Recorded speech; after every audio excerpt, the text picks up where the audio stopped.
ফের রক্ত ঝরল ভাঙড়ে, প্রাণ গেল তৃণমূলের অঞ্চল সভাপতির। খুনের ঘটনায় যথারীতি আইএসএফকে নিশানা তৃণমূল নেতা শওকতের। তবে হাটে হাঁড়ি ভাঙলেন নিহতের দাদাই। গোষ্ঠী কোন্দলেই মৃত ভাই, স্পষ্ট বক্তব্য নিহতের দাদার।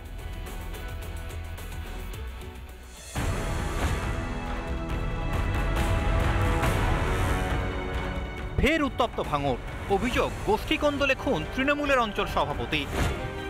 নিহত তৃণমূল নেতা রাজ্জাক খান। বাইকে বাড়ি ফেরার পথে হামলা, প্রথমে গুলি, পরে কুপিয়ে খুন। রাত্রিবেলা 9:30 থেকে 10টার মধ্যে একজন রাজ্জাক ওনার মার্ডার হয়েছে। নিহত তৃণমূল নেতা শওকত ঘনিষ্ঠ বলেই দাবি স্ত্রীর। পার্টিটা করতো ভালোভাবে, মন দিয়ে পার্টি করতো, ভালোবেসে পার্টি করতো। শওকতদাকে ভালোবাসতো। শওকতদার নামে অজ্ঞান ছিল। শওকতদা ভাঙড় চত্বরে আসলে ও দাদার কাছে না গিয়ে থাকতো না, দাদা ভক্ত ছিল। তৃণমূল কর্মী রাজ্জাক খুনের ঘটনায় আইএসএফ তাদের দিকেই আঙুল তুলছেন ক্যানিং পূর্বের তৃণমূল বিধায়ক শওকত মোল্লা। দেখুন, এটা সম্পূর্ণ আমার যেটুকু মনে হয়েছে যে আইএসএফ আশ্রিত সমাজ বিরোধীদের কাজ।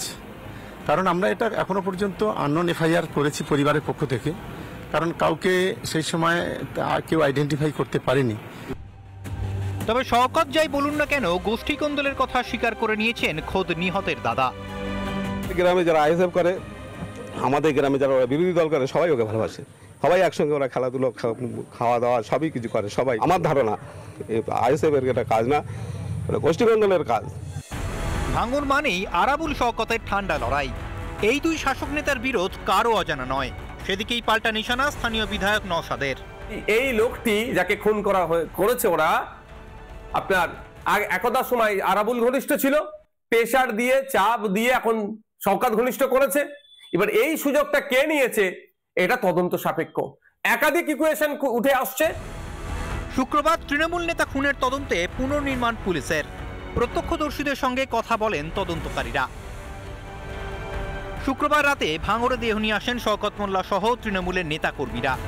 তৃণমূল নেতাকে একেবারে পয়েন্ট ব্ল্যাঙ্ক রেঞ্জ থেকে গুলি করা হয়, কোপানো হয়।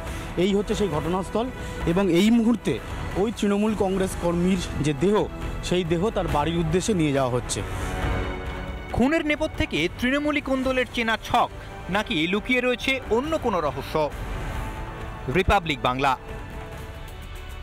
নানা ধরনের কন্টেন্ট দেখার জন্য লাইক করুন, শেয়ার করুন আমাদের ফেসবুক পেজ, সাবস্ক্রাইব করুন আমাদের ইউটিউব চ্যানেল। পাশাপাশি অন্যান্য ব্রেকিং নিউজের জন্য অবশ্যই চোখ রাখুন রিপাবলিক বাংলায়।